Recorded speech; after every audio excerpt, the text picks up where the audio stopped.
Good morning. Welcome to the 2020 Georgia Legislative Policy Forum. I'm Kyle Wingfield. I'm the President and CEO of the Georgia Public Policy Foundation, and we're very glad you joined us today. This is the 6th session of our weekly series taking place, and we're doing this in lieu of what in the past has been an all-day policy conference, but that kind of change is in keeping with our theme for this year's event, which is Wisdom, Justice, Adaptation. That, of course, is a play on Georgia's state motto. If you missed the first 5 events about education, the budget, land use and transportation, and the economy, as well as our opening keynote with U.S. Secretary of Education Betsy DeVos, you can find recordings of those events on our YouTube channel, Georgia Policy. After today's panel, we'll be back here next Tuesday at 11 a.m. to explore the ways healthcare in Georgia is adapting. We have another outstanding panel of experts to talk about that issue of very obvious importance this year, and so you won't want to miss that. I'm also excited to announce the keynote speaker for our closing session will be Harold Melton, the Chief Justice of the Georgia Supreme Court. With so much changing in our world, he'll be speaking about what remains constant in our constitutional order. It'll be a great way to wrap up this series, but please note, this session will not follow the regular schedule. It will be instead next Thursday, August 27th. So not on Tuesday like the rest of the sessions, but on Thursday, August 27th. It will be at 11 a.m. like the previous ones, and you can register for that if you haven't already on our website at georgiapolicy.org/events. We're also grateful for the support of some key sponsors during this series.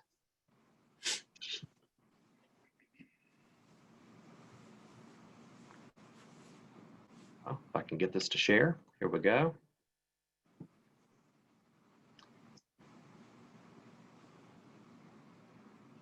They are our presenting sponsor, AT&T, our platinum sponsors, Verizon and the Walton Family Foundation, and our silver sponsor, the Georgia Association of Realtors. We thank each of them for their support of this event, without which we would not be able to do it, and certainly not be able to do it at no cost to our audience. We would be appreciative, however, if you would make a voluntary contribution to our work. You can do that at georgiapolicy.org/donate and make a tax-deductible contribution. Now, during this morning's program, we would like to hear questions from you in the audience. You can submit those to us in the chat or Q&A boxes on your screen. Just type your question there. We'll try to get to as many as we can in the time we have. We have a great panel lined up to discuss housing. Before we get started, I'll remind everyone that the program with all of our panelists' full bios can be found on our homepage, georgiapolicy.org. And now I'll turn things over to our moderator, Sheila Brower. Sheila is a past president of Georgia Realtors, and her husband, Paul, is a past chairman of the board here at the Georgia Public Policy Foundation. And we're delighted to have her with us this morning. So, Sheila. Unmute. Unmute. You need to unmute, Sheila. Sorry about that. I knew I'd do that. But thank you for the introduction, and I'm very pleased to be the moderator. And as a realtor, this is a subject that's, affordable housing and housing affordability. I think is a great subject to be a moderator, and it is my honor to introduce the panel. And first, Representative Vance Smith. He is the sponsor of the legislation on aesthetic design and ordinances. We have Michael Hendrix. He is the Director of State and Local Policy at the Manhattan Institute in New York.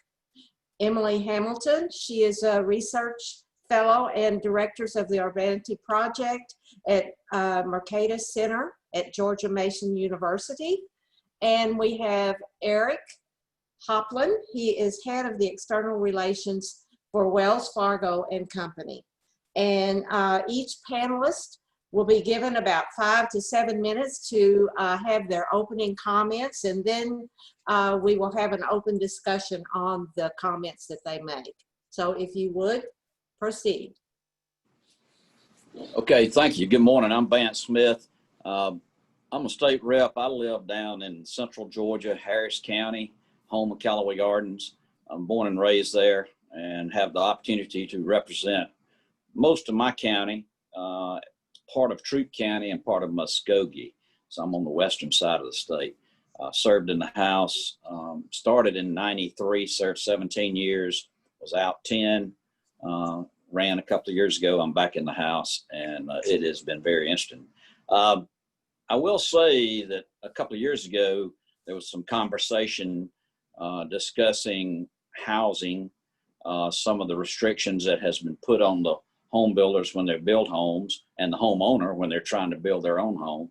And out of that legislation, we were fortunate to have a study committee formed. The Speaker approved the study committee, appointed members to that committee, and we met in the interim in 2019. We had 4 meetings across the state of Georgia, one east, south, north, and the last meeting was in Atlanta itself. I really have to thank the committee members, great people. James Beverly served on the committee, Representative John Corbett served, Representative Tom McCall, and Representative Jason Ridley, and myself. And if you looked at the map of Georgia and you look where each one of these people live, they are from the north, south, east, and west. And James Beverly's from the center, Macon, Georgia. So we had a good representation across the entire state. Our goal was to look at how the design standards that are continually imposed on home builders and citizens of Georgia when building their residential homes, how that affects housing in Georgia. And we came out of that study committee. We had somebody help us compile a report. And in the report, there are 4 items that we recommended. Now, anyone can go on to the Georgia House of Representatives location on the web, and that report is on there. They have a great team of people that videotape these meetings, record the meetings. We take all that information. We had some 21 people testify. We had, of those 4 meetings, the least amount of attendance. We had about 35 people, up to around 50 people that attended. So we had a lot of input, and it was great to hear from people across the state. And people were talking on both sides of the issue and giving their thoughts on what they think and how the design standards impact citizens in Georgia. I guess for myself personally, after talking on this issue and then being willing to introduce the legislation, and we actually had 33 people sign on to the bill, it became a private property rights issue for me. The bill did not affect any building codes. It didn't affect any of the zoning in local jurisdictions. It only looked at the aesthetic design standards that were being imposed on citizens when they build a home. So therefore, I think sometimes in any legislation, sometimes information that goes out may not be totally accurate. So we had to overcome that hurdle too. So I think a study committee was a good way to do that. If you look at housing in Georgia, you all automatically think about economic development. I do. From the governor all the way through the Department of Economic Development, all the way to the local economic development people. They've done a great job throughout our state to bring industry here. And that industry comes with a need, and that need is employees. And those employees that work there, most want to live close to their employment and save on transportation costs. Well, if some of these design standards, aesthetic standards, continually are added to the design of a home, it makes the price go up. So some areas are too costly for the employees to live, so they have to live 1 or 2 counties away and drive to work. Well, that automatically influences transportation and influences congestion. And we heard that through a number of panelists when we had our 4 meetings. It's the wheel effect. It affects citizens and private property rights. It affects transportation and the cost of congestion. So you have a number of factors. I think it was a lot of great discussion, a great outcome on the report that we had.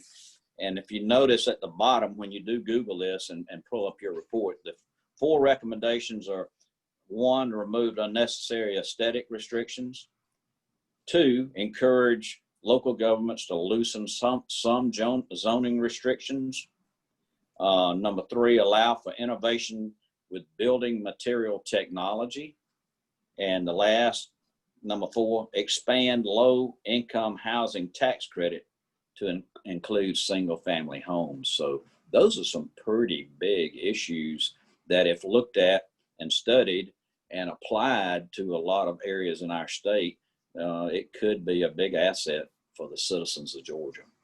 I'm going to stop right there. I want to say thank you to Benita Dodd for the invite to come and join public policy. I want to say thank you to Kyle and to all the members, to Sheila and all the panelists here.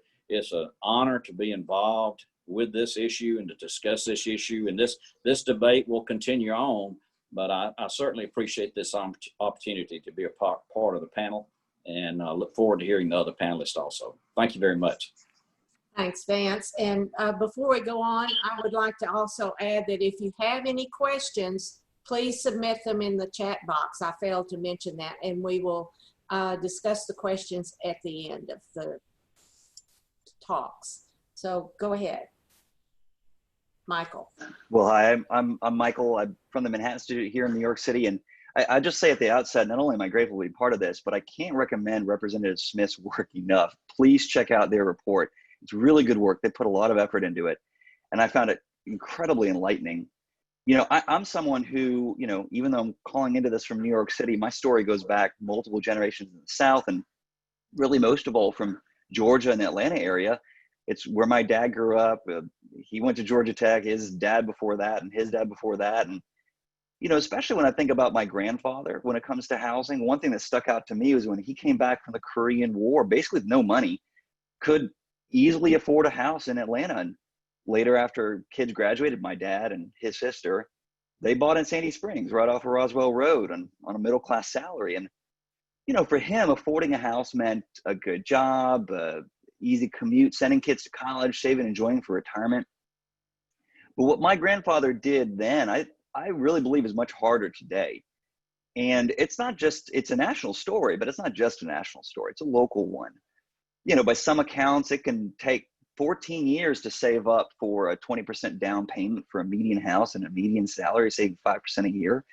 What's 14 years today took just 9 years in 1975. But today it also goes up as high as 43 years to save up in LA, and New York City, where I have the good fortune to be, 36 years. You know, and often these coastal hubs, it feels like it's either lifestyles of the rich and famous on one end, or, you know, ramen and roommates on the other. Now, on that account, Georgia is better than most, and Atlanta's better than most. But my fear is that that predominantly coastal story could be yours if you don't take action right now, if we don't all take action. Because in fact, it's already kind of becoming true. You know, homes in my grandparents' neighborhood easily go for a multiple of what they bought it for. And, you know, since 2011, since the Great Recession, home prices in Atlanta have far outpaced the growth in salaries too. So what you earn buys you less house than ever before. And also it's true too that in Georgia and Atlanta, but really all across the state, starter homes are kind of becoming a thing of the past. Often the people that you find buying homes are those making over 6 figures a year. And the similar dynamic is kind of true for renters. Well, in New York, it's easy. Many people just rent forever.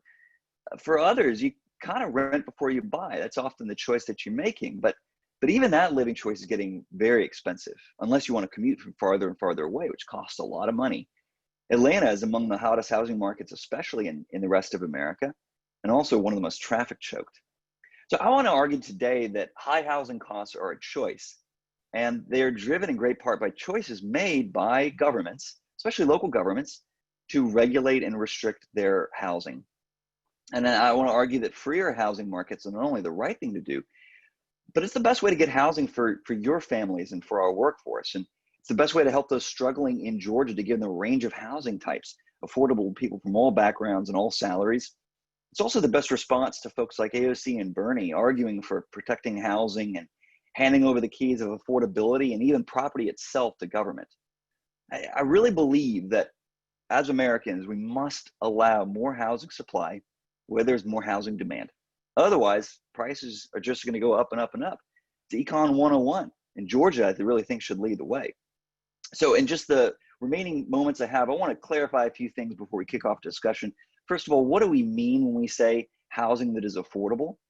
What do we mean when we say affordable housing specifically? And what should we do about it? So when we talk about housing that is affordable, HUD at the federal level often uses the 30% rule. So households should spend no more than 30% of their income on housing costs. By that measure, housing is affordable to roughly 31% of households in Atlanta. Surprisingly, basically the same that you'll find in DC.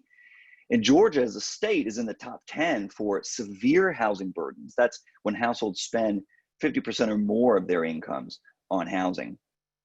And as Representative Smith and his team put together, they really show how when you talk about the price of a house and whether it's costly or not, it really comes down to a bunch of different factors. I'll condense it down to three: land, labor, and material. And really all have gotten pricier. But it's land I really want to focus on, because land's artificially high housing costs stem in part from regulatory barriers, such as owner zoning regulations dictating what you can build and where, discretionary environmental reviews, impact fees, one-size-fits-all affordability mandates.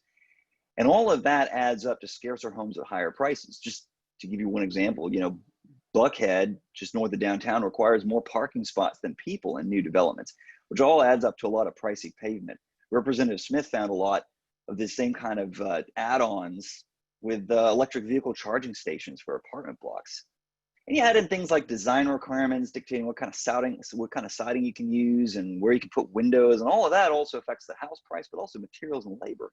All of it adds up, and all of that adds up to less housing. By some accounts, Georgia is adding twice as many jobs as homes. So that's a problem. The other thing is, what do we mean when we say affordable housing? Well, often we say in America, we need to either build more units, which I'm definitely in favor of, we need to subdivide existing units, or subsidize the housing. And often what we talk about here when we talk about affordable housing is concentrated on subsidy, whether through vouchers to renters, money given to extracted from developers, or just straight up public housing, among other schemes. And I think that there is a role for government, but I think that there's also a role for the private sector too, and that's really what I want to focus on. I think too many people at the end of the day think of government when they think of affordable housing, when in fact government's often been the problem far more than the solution. So I just want to end with this: some basic principles for affordable housing. Number one, we must lower the regulatory barriers standing in the way of new and more affordable housing. That is the best affordable housing strategy we could adopt. We should also legalize housing of all types at all income levels, and waive the little things that make a big difference, those design regulations, the permitting process. Housing just shouldn't be burdened with unnecessary rules that have nothing to do with health or safety or the structural integrity of a house.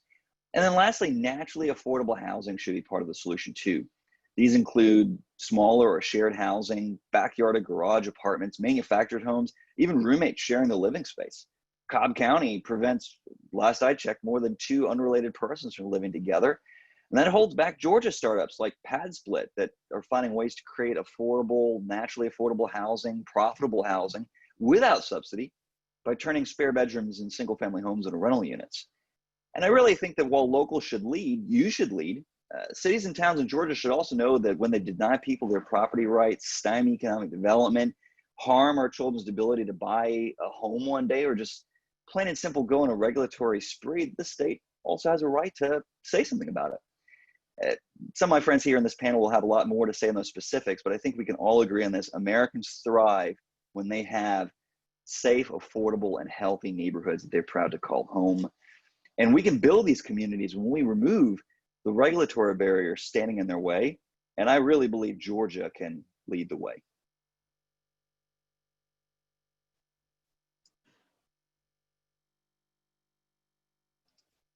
Sheila, I think you're on mute. Thank you, Michael. Sorry about that. I'm going to just leave it on. Now, Emily, if you would give your comments. Thanks a lot, Sheila, and thank you all for joining us this morning. I'll focus on the role that state policymakers have to play in promoting the environment of abundant housing at all income points that Michael is talking about. And why I think that Representative Smith's approach of setting limits on the extent to which local governments can restrict property rights to build housing is the right approach. When locality after locality implements rules like design requirements, like single family and large lot exclusive zoning that limits property owners' rights to build housing in terms of quantity and in terms of the price point at which new housing can be built, we end up with whole regions that are suffering from affordability problems. And as Michael said, Georgia and other parts of the Sun Belt are doing much better in this regard than some of the highest cost coastal locations. But in Atlanta, for example, the median house now costs close to $300,000, which is well above the median for the country as a whole. And well above what's affordable to many working households. So there's certainly room for improvement. States like Arkansas and Texas have implemented design standard preemption bills, similar to what Representative Smith has proposed for Georgia. And in these states, now property owners have the right to build housing with the materials that they think is most appropriate for their customers and have the freedom to build housing at lower price points than what would otherwise be possible there. Some states have also stepped in to set limits on local zoning restrictions. For example, states from California to New Hampshire have passed laws that protect homeowners' rights to build accessory dwelling units. These are those backyard cottages or basement apartments or garage conversions that give homeowners the right to provide a second unit that they can offer to a family member or rent out for extra income, or perhaps even for seniors to move into themselves.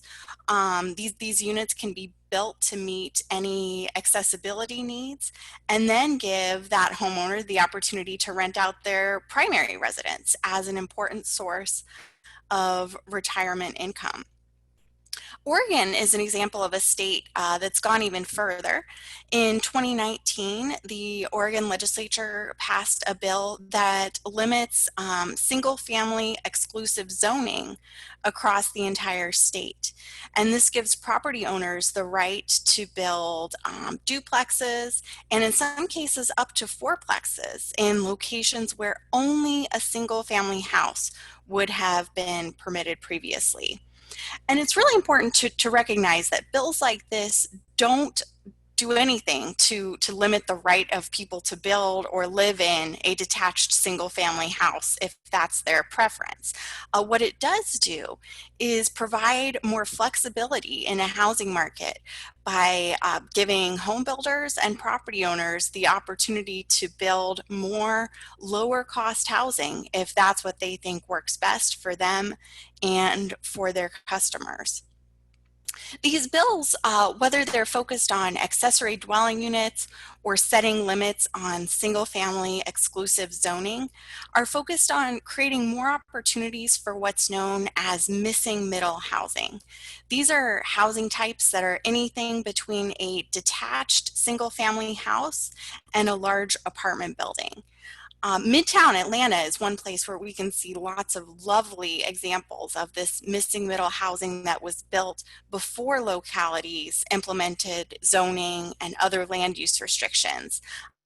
We can take a walk around there to see duplexes, fourplexes, and sixplexes that all give households the opportunity to live in a neighborhood at a lower price point than what their neighbors who are living in detached single single family houses are paying. And these mix really well together, giving a broader range of types of households the opportunity to live in the same neighborhood and have access to the same opportunities.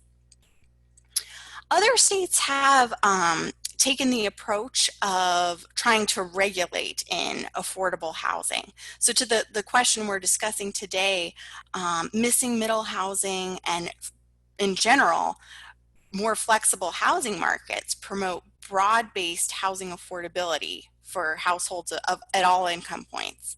But trying to regulate specifically subsidized affordable housing is an approach that many cities and states are trying to turn to instead, with policies like rent control making a big comeback in New York State in particular, and cities across the country turning toward a policy called inclusionary zoning, where new housing developments have to include a certain percentage of below market rate units targeted to households making specific income levels. I've studied this inclusionary zoning policy in the Baltimore, Washington region, and what I found is that this approach leads to higher median market rate prices in localities that have adopted inclusionary zoning relative to what they could have expected without it.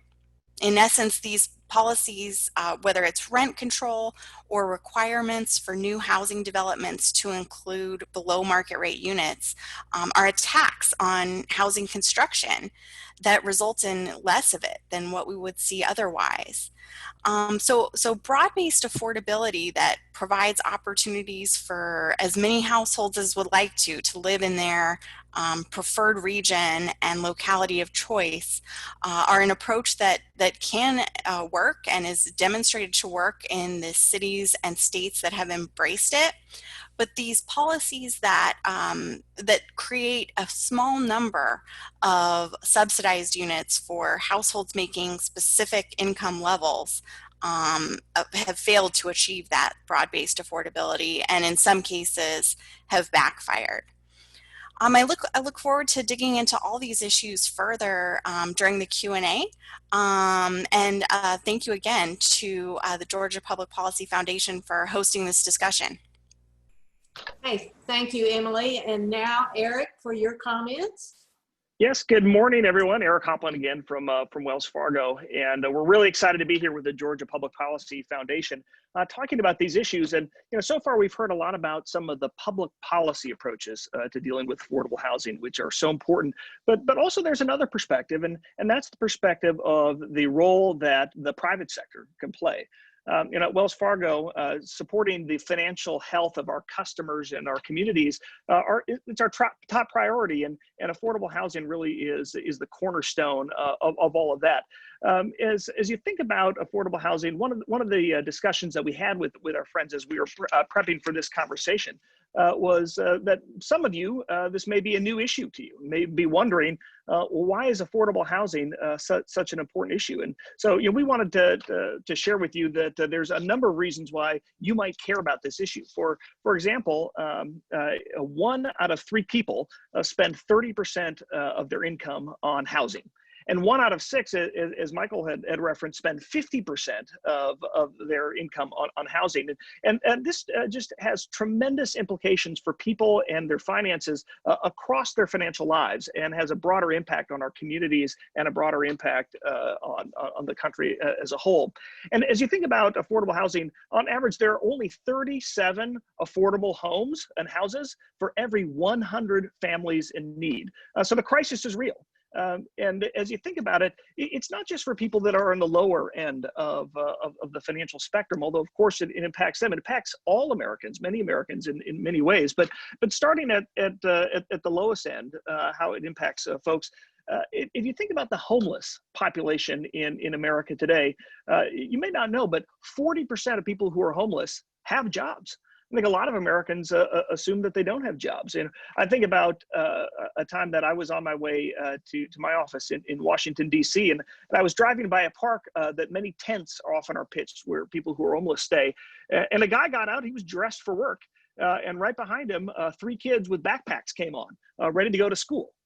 And there's an example of a dad who's providing for his kids and making sure that they go to school, who clearly just wasn't able to afford a house and to put a roof over the heads of his kids. And so as you think about stories like that, we think about there's 7.2 million new homes in America that have to be built to be able to help all those who are searching for homes below the poverty rate. But as you think about beyond those who are the poorest among us, even people with a livable wage, this is a really important issue. Some people are spending between 30 and 50% of their income on housing. That's how expensive that it's become.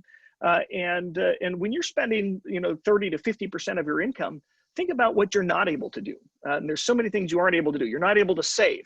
And by not saving, how does that impact your ability to prepare for retirement? And if you aren't prepared for retirement, you have to lean on the government and family and friends and communities and others to support you. So the long-term financial ramifications of people not saving because they're spending so much on housing early on is really important. As a result, we're also seeing soaring poverty rates in our senior community. And you think about our seniors, and as a result, because they have to spend so much on housing, they're again having to rely on communities and families more so than ever. And there's other ramifications. If you think about folks at different ends of the age spectrum, if you're spending so much of your money on housing, if you're not saving, but you have that entrepreneurial spirit, you might not have saved the capital you need to invest and start a small business. And if you're not starting a small business, you're not employing people. Small businesses employ more people in America than any other type of business. And so it has downward effects up and down the economy. So as you think about this issue and you're attending this webinar and you've wondered, well, I don't know if affordable housing really impacts me in my area or the things that I care about. Think about all those things, whether you care about homelessness, whether you care about diverse communities that are disproportionately impacted by these issues, whether you care about people saving for retirement and when they're not able to do that, the burdens that they place on society when they're not prepared, the impacts that they have on their family. If you're concerned about small businesses and job creation and growth, it all comes down to this being such an essential part of the American economy and to people's lives, all the way down to the basic point of you just think about those 7.2 million Americans who they want a house, but they just don't have the available stock for them to afford and to get access to. Is as we think about what Michael and what Vance and what Emily were talking about, is there are solutions out there that come from the public policy side, but more also from the private sector and from the philanthropic side that we can talk to about in a moment. But on the philanthropic side, I have to say, Wells Fargo, we want to do our part. We pledged last year to spend $1 billion to a variety of our philanthropic partners to help with these issues. In Georgia alone, we committed $350,000 in Atlanta. And we're working with nonprofits to build 117 affordable units in Martin Luther King's childhood neighborhood, where his childhood home and his church are. In Savannah, Georgia, we're working with Habitat for Humanity. I think we committed $170 million or $170,000 rather to help build homes in Savannah. And this is just the first tranche of some of the giving. We're going to do more and more. And so philanthropy and investment from private companies and public policy need to all come together to help make sure that we are solving this problem that is plaguing so many Americans. So Sheila, I'll leave it there and look forward to the rest of the discussion.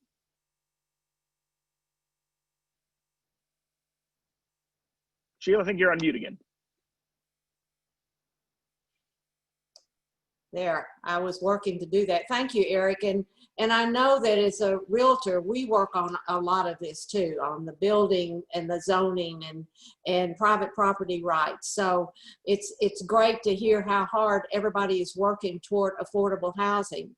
Because, you know, like Vance alluded to, we have a lot of things going on in regard to zoning and also the things that they are requiring to be put into new homes, which really does nothing but add costs, like you have alluded to. So there are a lot of things that are going on that we need to all work to protect and fight for. And now I will turn it over to Kyle, because I know he has the questions. I assume that you have gathered a number of questions, Kyle. Yes, thank you, Sheila. So we've had a lot of questions come through, and we're going to get to as many of these as we can. We've got a good 40 minutes or so to do it. Want to start, there's been a lot of talk about the design standards, both as in terms of regulation, the legislation that's been offered there, and there's a couple of people offering some pushback to that, so I want to give them a chance to have their questions asked. The first, and I'm summarizing these questions for brevity, but that the bills to present or to prevent the regulation of these standards by local governments have been described alternately as a property rights issue and as an affordable housing issue, but isn't it really designed to enable builders to maximize their profits? We'll let Representative Smith start, but anybody who wants to weigh in on Yeah, this. I'll jump into that. You know, everything's in the eye of the beholder.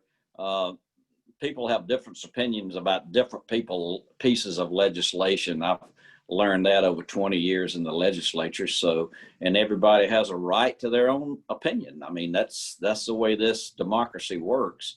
I just, you know, is it more money for the builder or is it less cost for the homeowner? The homeowner has a say so in the houses that they buy.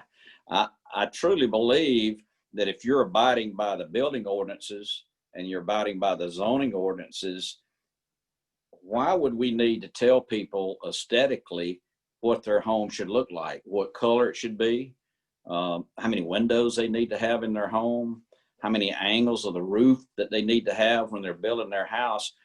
Why do we need government telling us that our house needs to look like that? I thought the American dream was for someone to come to the U.S. or be born in the U.S., find the job that they love, build that home that they always dreamed of. And I didn't know that we had to okay everything through the government. We're already doing the building codes, and none of these aesthetics, and it was mentioned, Michael mentioned it, none of the aesthetics have anything to do with the safety of the house. It's all the look of the home, the aesthetics of the home. So that, I guess that's where my opinion is. I'm for any business in the United States making a profit. If they're going to sell their product, they've got to be able to sell their product to the customer, the client. And and why did we call it private property rights one year and affordable? You could flip those. Maybe the first year we should have said, hey, this is workforce housing, which is the name of our study committee. This is workforce / affordable housing bill. The next year we could have said this is also private property rights. Those are interchangeable. We could have said them both the first year and the second year. When you're there and introduce legislation, and you get a lot of opinions, and that's good, because we hope that all these opinions make the bill even better down the road. And you know, people talk about local control. I'm gonna have one more to say. If people talk about, well, you're interfering with local control. I'm an alumnus of ACCG, which is the Association of County Commissioners. I was a county commissioner in my county, Harris County, in the 80s, and chairman of that commission. And I have a different opinion on that. I believe the commission is there to lead people in the right direction in the county. Yes, create zoning. Yes, you can have building ordinances. But if, as a county commissioner, I'm not going to tell anybody what color their house needs to be or how many windows they need to have, what kind of material, all the approved materials that are here in the state of Georgia that's approved by the state. If it's approved by the state, you can build your house out of most anything you want if it's approved. So that's, I'll stop right there. One of the things that I'd like to add, I'm sorry, is the homeowners association also has requirements that, you know, if you move into a particular subdivision, there are requirements that you have to comply with. And a lot of people don't like that and don't realize they're moving into an HOA. And that creates problems. But I just wanted to add that too, because we haven't really talked about HOAs, and I feel like that's one of the things to look at. Sheila, those HOAs, if you go back and look at the bill, HOAs are excluded, historic districts, Georgia historic, national historic, landmarks, all of those are exempt in the bill. The bill has nothing to do with the HOAs, historic or landmark. So that's another area. It's thought I'd just clear that up. Thank Okay, you. good. And I would just add, I'll just add real quick, Representative Smith, as you talk about streamlining zoning changes and policy in and around building, you know, from the private sector, one of the things we find with many of the clients that we work with is they have the investors, they have the property, they want to build, they want to create more affordable housing units than others, but these projects, because of all of this red tape, can take 2, 3, sometimes 4 years to get approved, and so people want to invest money in other areas in other ways. And so as you think about streamlining the process, if you want to incentivize the private sector to build and to be focused on some of these affordable housing units, you got to make it easier through the policy process. 2, 3, 4 years to deploy the capital really can dissuade people from doing that. Yeah, and I'll also say I'm not opposed to the profit motive. I guess I am opposed to unnecessary rules making it more expensive for you to build or buy a home. I'm not opposed to affordable housing being aligned with a profit motive either. When we depend on subsidy for affordable housing, we'll always be disappointed. There'll never be enough. I think we have to move from a scarcity of housing to an abundance of housing. That depends ultimately on the private sector coming through. So a similar question along the same lines, but it allows us to broaden it out a little bit beyond just the design standards. And that is, to address housing affordability, we have to address the fact that incomes have not kept up with the costs of housing or transportation. Will reducing regulations induce more construction to meet the needs of the average worker? And I think that means will merely reducing regulations do that? One reason that incomes have not grown as quickly as many of us would have liked to have seen over recent decades is because of land use restrictions themselves. These rules tend to be most binding in the highest income parts of the country, where some of the greatest job opportunities and opportunities for innovation are located. So when we shut people out of these very productive, high opportunity regions, we reduce opportunities for income mobility, for people who don't come from wealthy backgrounds to pursue their own best opportunities for education or careers. So certainly reducing the level of land use regulations that are standing in the way of abundant housing at a wide variety of price points are an important contributor, both on the affordability side and on the income side. Both the numerator and the denominator are being harmed by these local rules. All right, great. So I'll just start going through some more of these in kind of the order we received them, and we did get some submitted by people as they registered for the event. So we're gonna ask some of those. The next one is, how can the private sector be supported and incentivized to increase access to mortgages? And Eric, I'm going to guess that you want to take a first shot at that, probably. Well, of course, we want to increase access to mortgages, and so we're doing that all the time. I would say that in this COVID situation that we're finding ourselves with, is we have to adjust, and we've got to help our customers in every way that we can. Right now, a lot of people are struggling with their incomes. They're struggling with their jobs as businesses are closed, and so one of the things we're finding is many people are asking for forbearance for their mortgage and for some of the other loans, and so kind of bringing the question to the current times of what we're dealing with is not just about access to capital for new people who want to get into homes, but let's help people stay in their homes now. Because what happens if, because of this temporary downturn in the economy, people are turned out of their homes, and the crisis can just explode. And so we've seen that more than 5 million people across the banking industry have asked for forbearance on their homes, and of course we've granted that, and we're doing everything we can to help people stay in their homes. But access to capital is important, and so we're investing a lot in helping people prepare their financial lives so they're credit worthy, and so that they can get access to those homes. We want people, as Representative Vance was talking about, the American dream, to achieve the American dream, to find that housing, and there's a number of ways to do that. But obviously, the private sector is an important bridge to all of that. And so that's a great way to jump off and talk about, you know, our theme is adaptation.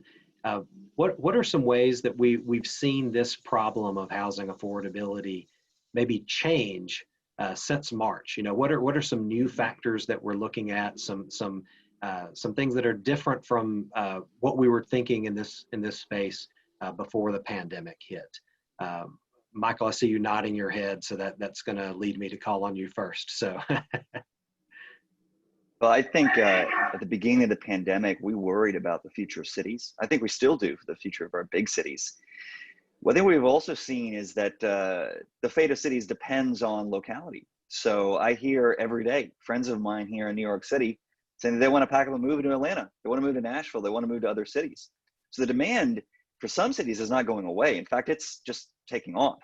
I was in Nashville not too long ago, and it was just it's like a rush to the frontier to get any kind of housing whatsoever. And so if we thought that we could avoid questions of affordability as people stayed home, we're in for a rude awakening. Demand is higher than ever before. There's more money than ever before, maybe, as Eric knows. I mean, financing is just an incredible opportunity for a lot of people. And so, you know, I think it's actually more important that we take a look at how we can offer a variety of housing types. Like what Emily said, this kind of missing middle housing type is something that we're seeing a lot of places on the West Coast begin to adopt now, with all this new demand flooding in, saying, how can we gently densify, incrementally add more housing stock without, you know, necessarily having to change the nature of a neighborhood that people have already bought into?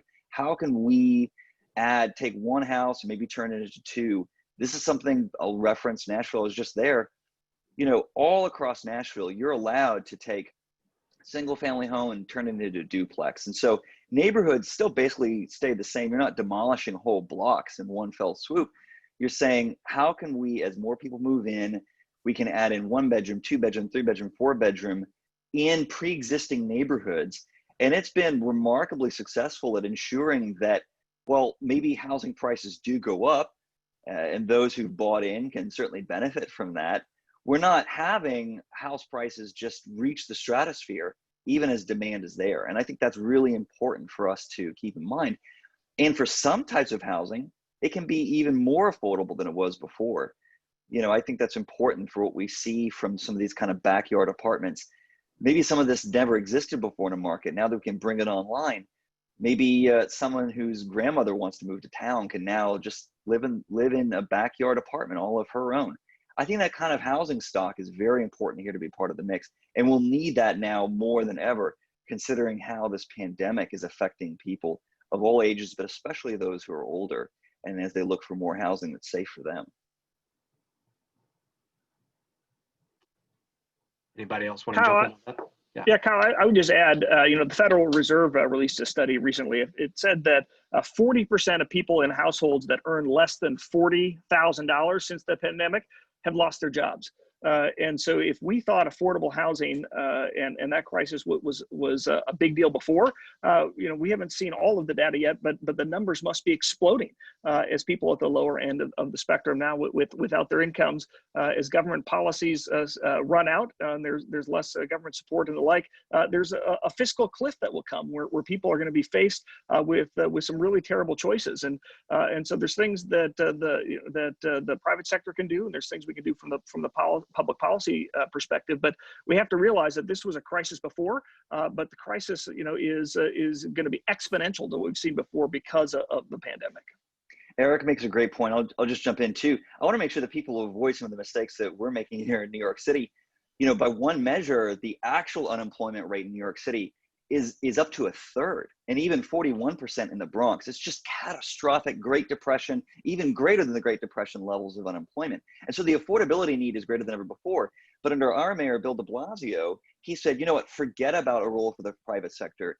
Even if we want inclusionary housing, you know, and that's going to be the policy here in New York, where we extract some deeply affordable units from developers. Bill de Blasio said, no, we're not going to depend even on the private sector for that, which, as Emily has found, is even a deeply flawed approach itself. What he said is all of that is going to be subsidized by the government. Well, guess what happens in these kind of downturns is that there's less money coming into government. So they can't even subsidize the units that they have, let alone the units that they want to have in the future. So right at the very moment of greatest need for affordability, we have no money to pay for it. That's what happens when you take the private sector out of the equation. You can't build anything at all. And that's a challenge I want other cities to avoid. Yeah, so that kind of brings us to another question that's here and gets to an earlier point about the role of philanthropy here. So we get a question. In January, the Atlanta Affordable Housing Fund was founded by a group of highly seasoned real estate professionals to provide low interest rate, gap, mezzanine financing for affordable housing projects that might otherwise not be developed. It will make loans in the 3 to 5% interest rate range to qualified developers or sponsors who will either create or preserve affordable housing units. Investors in this $25 million fund will receive an economic return as well as a social return quantified in a report card of how many affordable housing units their investment benefits. So the question is, would the Atlanta region benefit from such funds being established in other cities in the region, and why or why not? So we're talking about, and I'm a little bit familiar with this fund, talking about people who maybe instead of investing in some other types of low yield investment opportunities are going to invest in this fund that will in turn invest in affordable housing units. So it's a private sector type of subsidy, but they're getting a return on their money too. So it's kind of a mix of the two. Curious if y'all have seen that in other places. If this sounds like the kind of thing that will make a big impact, could we see that in other parts of our state and other states? Well, I think we've seen in many areas of the economy something a lot of people refer to as social impact investing, where you want to put your dollars in something that you care about personally. It sounds like this is one element of that, and it's wonderful as you can bring people that have capital to the table to solve a societal need. It's a powerful tool, and it's a way to do it without the government getting involved. So that's another great example. Philanthropy can be a really big part of this. And to your earlier question about how do we get people into homes, beyond just the pandemic. One of the things we realize is a lot of people have they have good financial lives. They've worked hard. They've saved. They pay their bills, but they just don't have quite enough for a down payment. And so one of the things that we've done is we put together a program where we help people with that down payment. And so we've come to Atlanta and other cities across the country, and people will line up around the block to come and talk to some of our mortgage counselors and others. And they walk out the door very often if their financial house is in order with the capital they need to be able to make that down payment. And it's forgiven. It's philanthropic dollars. And we tell them, you don't even have to go to Wells Fargo to get your mortgage, but here's the down payment you need to get you into a house. So there's ways through ways that companies can be charitable, other nonprofits and things like that, through impact investing, that we can just help get over the hump. There's so many barriers that people have to getting into housing. If we can look for what are the biggest barriers, what are the most common barriers, and help those people along, that's the way we can make an impact with philanthropy.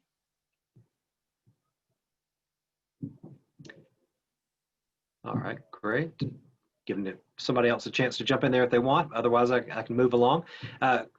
Next question: How do YIMBY and NIMBY, yes in my backyard, no not in my backyard, how do they affect this debate? And we've talked about changing, some of the zoning and some of the ways things are in existing neighborhoods. What's the place for that? And if it's a problem, how do we overcome it? Emily, looks like you're unmuting there. Go ahead. Thanks, Kyle.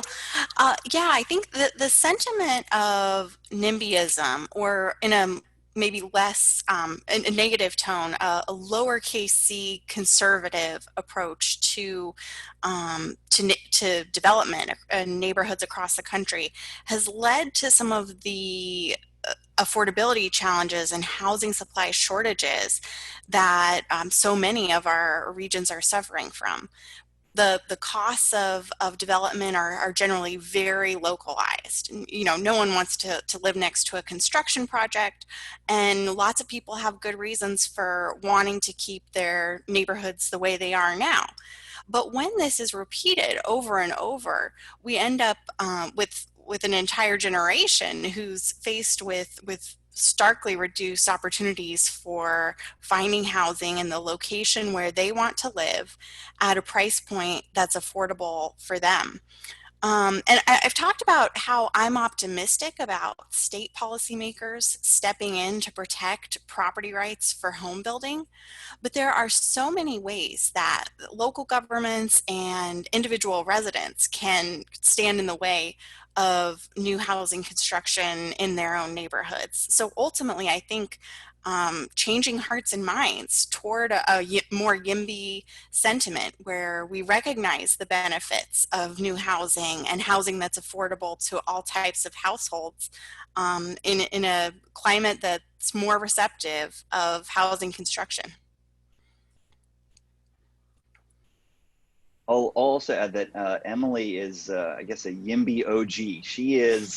She's the one who's been leading on as a market urbanist, and that's really, I think, important here. Is that forget the labels YIMBY versus NIMBY. It's really about how can we make more market work better for more people, and it's not forcing a way of life on anybody or a way of development. It's just saying if there's demand to live in a neighborhood, we should allow the markets to be able to meet that demand. And there are legitimate reasons why people would say, I don't know if I want that in my backyard.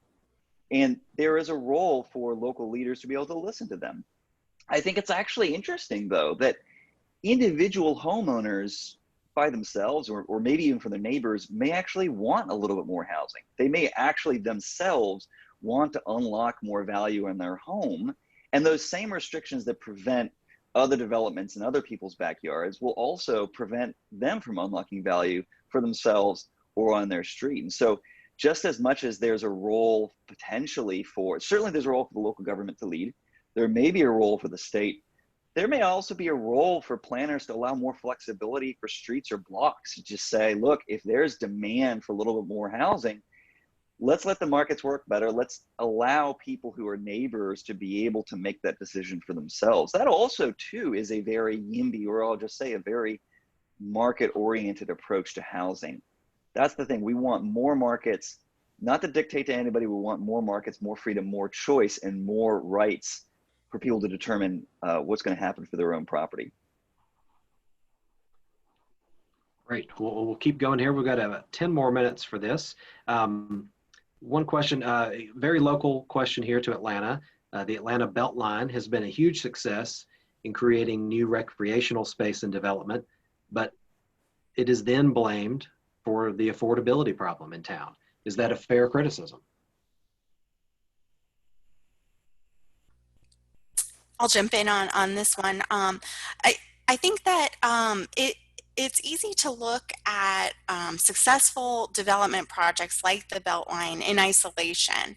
And in some cases, we do unfortunately see that locations that were affordable to lower income households at one point in time become less affordable when new amenities make that location more desirable.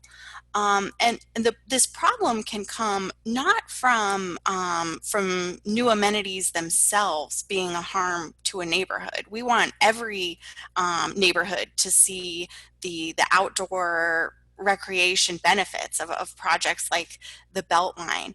But when it's paired with exclusionary zoning across a region that limits opportunities for lower income households to have housing that's affordable at their price points, these projects can result in displacement because they cause a lot of investment in one specific location rather than having opportunities for smaller investments across entire regions. And I think it's important here that when we put this kind of misplaced blame on amenities, we often have this approach of saying, well, you can't have any nice things. You don't get nice parks. You don't get all these wonderful things because we fear displacement that sometimes does exist. Certainly we've seen a lot of that in New York, but also is also too, I think, feared a little too much. The actual instances of displacement are much lower in reality. Certainly is it true in parts of Williamsburg, Brooklyn, and parts of Washington, D.C. Certainly Emily knows that. I used to live in Capitol Hill. There's a lot of displacement there. But in many neighborhoods, there's actually a lot of, there are people moving in and out of neighborhoods in general. And the thing is, we want, again, more housing so people can stay if they want to within a neighborhood and enjoy those good amenities. So again, we shouldn't target the good things that we want in neighborhoods. We should target the bad things that prevent people from getting to enjoy those amenities and benefits, which are often these exclusionary land use rules. I think a lot of times people feel like they have to move out of the area that they've been in for a long time because of the amenities moving in. You know I've heard them interview different people, and they say, I've been here, my family's been here, and now they're wanting to come in and buy my home and make me feel as if I need to move. And that's one of the problems that happens, you know, when they do add the Belt area especially. Well, and one of the things that I think we need to recognize as private companies and investors is, you know, how can we help preserve neighborhoods as they are and help them flourish and help them grow without leading to some of these other problems. You know, one of the things we did recently in Washington, D.C. in wards 7 and 8, some of the poorest neighborhoods of Washington, is we made a $6 billion investment commitment, not to build all the new amenities and to move people out of the neighborhood, but to invest in that neighborhood, invest in local businesses, and invest in affordable housing, and help with local philanthropies, so people can get job training and the like. These are great neighborhoods where people and families have flourished for a long time, that have fallen on hard times, and so I think helping to invest in those areas can be tremendously successful, and I think we're seeing that with our project here in DC. Yeah, I'll also add too, you know, in cities across America throughout history, the story of many city dwellers has been, and people really all across the country, is being able to move to opportunity. So yes, while there is a lot of legitimate rightful fear about neighborhoods changing, it's really about, like, do you have a sense of the future of your own neighborhood? That certainly is a good discussion to have. But often we've seen people be able to move to opportunity, move closer to jobs, and that's not a bad thing either. The challenge, as Emily pointed out, is that often we feel like we can't move anywhere because all the choices that we have are pretty terrible and pretty pricey, or going to lead to long commutes. And so we turn inward to our neighborhoods and say, I don't want to leave this good thing that I have, that I've invested in for a long time. Again, by creating more opportunities across a region, if someone gets an opportunity somewhere else, they can now all of a sudden feel the freedom to move and be able to enjoy another neighborhood too, and their jobs and opportunity there. And that's one of the questions that I had for Vance. I believe he even mentioned it. You're talking about commute. How does affordable housing, how does that affect the transportation? Because we have a problem here, as you guys know, with a lot of traffic. Well, you know, we had, I've got a list of the presenters right here. I have the workforce housing report, and some 21 people over those 4 meetings presented, plus we heard from people at the meetings. But a comment was made about the Buckhead area, and all of us have been to Buckhead or go through Buckhead a lot. They said around 90% of the employees that work in Buckhead have to travel in, maybe by transit, bus or rail, or maybe they have to drive or carpool. Well, when you have that large number of people working there and they have to travel into that community, you can imagine what that effect that has on the traffic and congestion. So, and I know a number of you have been up Peachtree Street at the intersection of Piedmont. That can be pretty crowded sometimes. So it does, to me, it has a direct effect. And especially, I mentioned the young couple that may need to build a home and go to work for a new industry we've attracted, and yet they can't find that area affordable for them to build a workforce housing for them. They have to move 2 counties over. Well, that's more miles in the road. And we keep all kind of stats on how many miles employees stay in their car or their truck going to and from work. So to me, it has a direct effect. As we wrap up here, I got a couple of quick things that people have asked about that relate really to adaptation very broadly here, kind of innovations and that sort of thing. So I want to hit on those, but we won't get to all the questions that were asked. I really appreciate the audience for submitting so many great ones. But the first of these last 2, what are the pros and cons of tiny houses as it relates to this issue? I live in a tiny house compared to some houses, but no, look, let me stop right here. We mentioned earlier, and I mentioned something about debate and communicating between different people and subject matters, and that's what makes our country, our state great. We can sit here and discuss issues and we may not all agree. Well, we heard that when we had the Workforce Housing Study Committee. I certainly heard that on the floor of the House of Representatives when I'm working on this bill for 2 years. That's what makes it wonderful. We all have those opinions, and what we need to try to do is compress those, and let's try to come up with some scenario that will improve the lifestyle, the workforce housing delivery to the people in our state that need it. I mean, that's what this is all about. Is there an issue? How can we look at all sides of this issue? How can we bring all these points together? And can we improve this for our citizens in our state? I say, yes, we can, but we've got to have the want to. We've got to want to sit down and discuss like we're doing now, and there's some 60 plus people that are on this discussion. And let me tell you, those 2 years with the bills out there and the Workforce Housing Study Committee, it was a huge team of people working together to try to consolidate all of these thoughts and the ideas that people have and put them into this report. So I would say, please take a few minutes, pull that report up, look at some of the comments. Are there additional comments that need to be made? Absolutely. We just need to hear those. And at some point, can we step forward and come up with some solutions? That's the goal. Thank you. And there is a link for you to pull this report down because it is very, very good report. Thanks, Vance, for that. Thank you. And on the question of tiny homes, I think it's important to say, like, look, I kind of in favor of all types of housing. And, you know, if there's demand for tiny homes, great. Let's figure out a way to make that happen. But I also think that tiny homes are not going to be a solution for a lot of people. On the other hand, you know, maybe that's one type of more affordable housing types, and we don't need to force everybody into middle class housing types. Some people are going to demand other things. In terms of new technologies, you know, I actually think things like modular housing technologies, different ways to build, that can make a huge difference. It strikes me that we've never even really had an industrial revolution in building. You know, we've invented ways to put cars and assemble them on assembly lines, but to construct a typical house, you still have to parade 22 different trades through a single site. That's just very inefficient, takes a lot of time, costs a lot of money.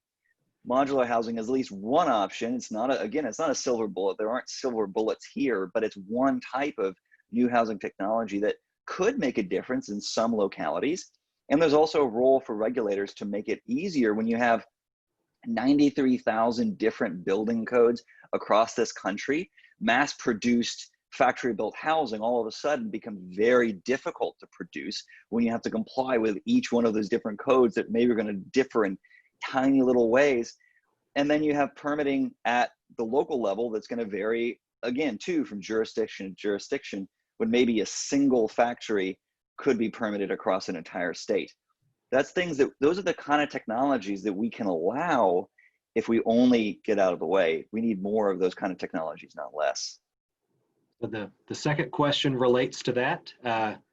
3D printing, is that going to be especially with the huge cost of labor involved in building housing, the inefficiencies you were talking about, Michael, and the lack of a industrial revolution in the building industry, is 3D printing, which is being used to construct some homes in other parts of the world, is that maybe part of the solution here? I mean, I would jump in and say that modular housing kind of gets you to that point. I'm not sure 3D printing is a solution for entire houses. Maybe for certain parts of it, maybe it has a role to play. But modular, I think, is kind of what we're getting at here. I would also, you know, add in too that there's new types of housing construction materials, maybe for larger apartment complexes that could become much bigger players in the next handful of years. so-called mass timber is also playing a role. For buildings that could be built with steel before, being able to introduce mass timber is not only greener, but in some contexts maybe more efficient, and actually more is actually safer and more fire retardant than other types of housing building methods, if it could be believed. We're seeing that in even on George Mason's campus, where Emily's Mercatus Center is. I think they just built a mass timber building as well. In Nashville, I also just came across one that's going to be built. It's going to be mixed use apartments, offices, things like that. New technologies like that can, on the margins now, but increasingly over time, make a difference in making more projects pencil out, but also just be more innovative and greener. And once we get that momentum of innovation going, who knows where that leads? Very good. It's a perfect note to end on. I just want to thank each of you on our panel for your participation this morning. Very insightful, very helpful. As someone mentioned, this is a new issue for us at the Georgia Public Policy Foundation, but we recognize the importance of it, how central it is for so many people in their lives, their family lives, their economic lives. And so we appreciate y'all kicking us off in such a great fashion, and we'll be returning to this issue much more frequently in the future. So thank you very much for that. My pleasure. Thank you, Kyle. Thanks, Kyle, and thanks, Benita. Thanks, you. everyone. Yeah, thanks, Benita. So we'll be keeping an eye on that adaptation and that issue in the weeks to come. A reminder, next week we will be talking about healthcare at 11 a.m. on Tuesday. Before we leave, I do want to thank our sponsors one more time, and I think my PowerPoint is actually going to cooperate this time. Let's see.